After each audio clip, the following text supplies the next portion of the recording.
Hi everybody, this is Effie Brody, and today I want to talk a little bit about MidJourney and what I've been doing with it.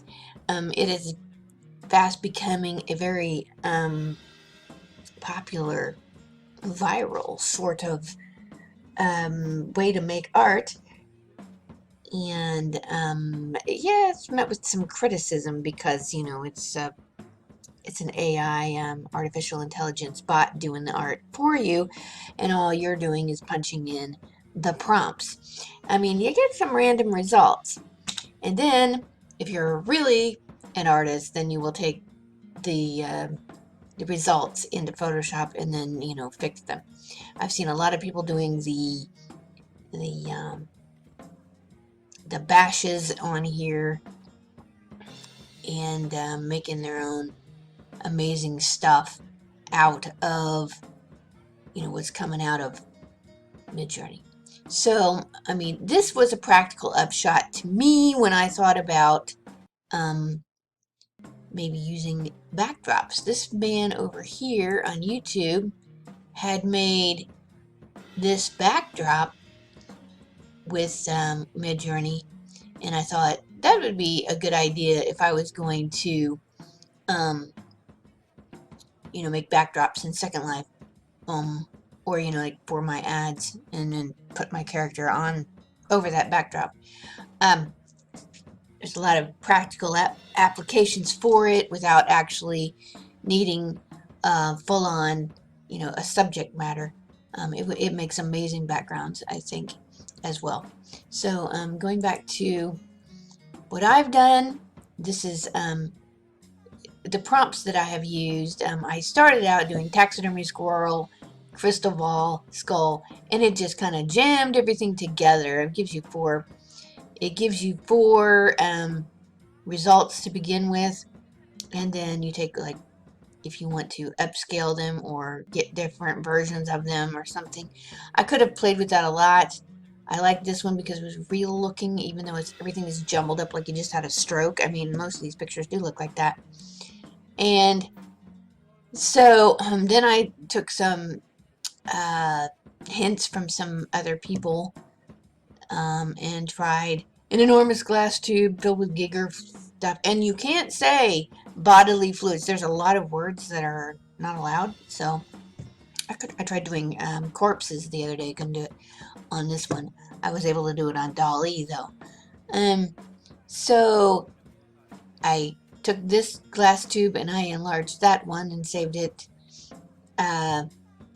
It's really strange. You don't really know what's going on inside there, but you think, at first glance, there's all kinds of things going on inside there, but you don't know. Then I started doing anthropomorphic Victorian or Civil War cats and stuff on Dall-E, and when I came over to MidJourney to try them, the cats' faces were probably a little bit more bizarre. But that was my first try at that. This was Circus Freak, Antique Photograph Circus Freak, close up. And Bean and I totally fell in love with this man here. So we decided I wanted to try and see if we can't get him, do something with these. So I tried it again a bit later in the evening. Same, actually I think it was the second day. Same prompt, and got these guys. I mean, they look related. I mean, seriously, you could make a whole book on, these what your characters look like.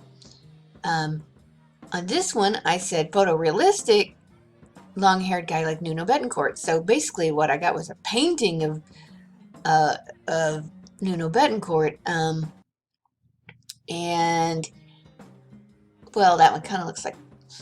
They kind of look like everybody I've ever dated, and maybe a little bit Alice Cooper in there. I don't know. It was Nuno. I'm afraid that people will take something like this and say, "Oh, look what I painted today," and it's not really them at all. It's AI. For my daughter, I tried to do the badger and the wolf playing piano, but the AI does not quite understand playing piano. It keeps trying to put the person behind the piano. I'm not quite sure why it did that.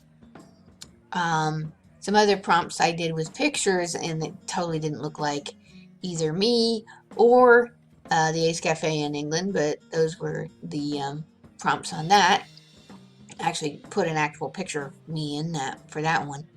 Uh, Still part of the wolf. Then we did some Ed Harcourt ones, and once again, he's not really sitting at the piano. He's sitting on it. He's sitting behind it.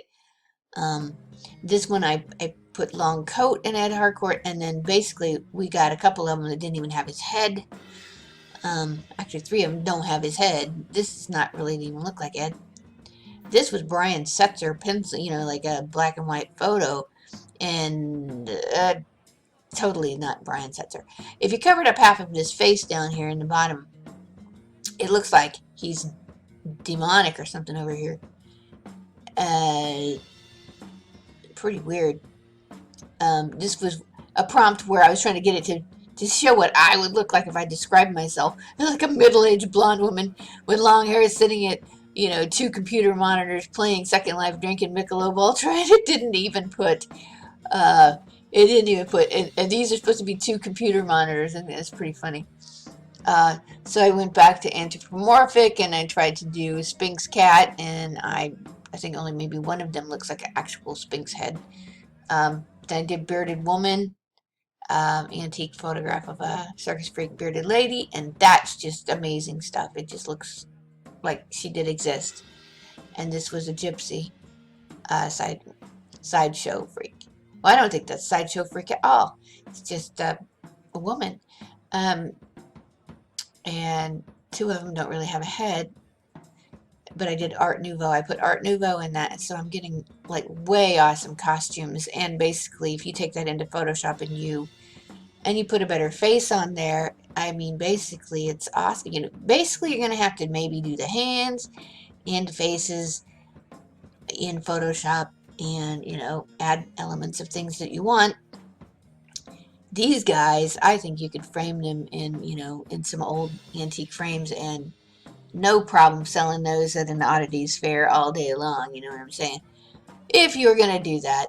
So that is what I've been fooling with. And I haven't even finished using my 25 free pictures yet. You actually get 25 free ones when you start up. I mean, there's all kinds of videos about how to get going on it and everything. It's in Discord, which is a strange format for me. But once you get in there, I created my own channel just so that I have my own private space to play with it, and put it over on mine. So basically I have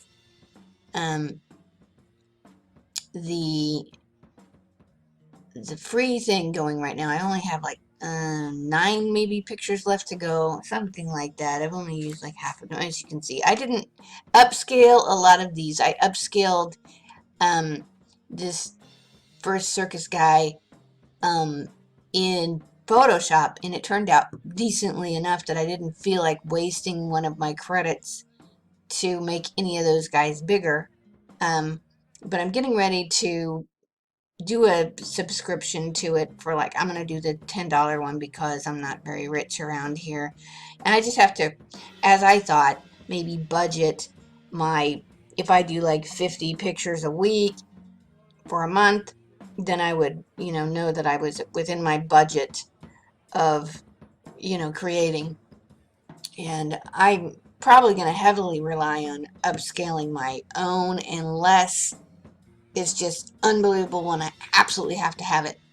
Because a lot of this stuff can wait, I think, generally. If I get down to the end and I haven't used them, sure, you can go in later and enlarge things. So it's all a matter of how you look at it, what you want to do with it. Me, I personally probably wouldn't be printing that many of them, so to have the extreme upscale is probably overkill for me. Well, that was all I wanted to show people for now. I don't want to go on and on too long and waste your time. I'm going to, I have other plans for some videos coming up. involving SL and sitting around the desk. In an episode of What Really Chaps My Ass, one of them ended up on the editing room floor that I haven't finished figuring out what to do with yet. Y'all, thanks for watching, and like and subscribe if you haven't yet. I'm basically, if you came here because of the MidJourney topic and you don't know me, I am a Second Life designer, and I have a small talk show we're starting now called What Really Chaps My Ass about Second Life. So feel free to watch my other videos, like and subscribe, and have a good day.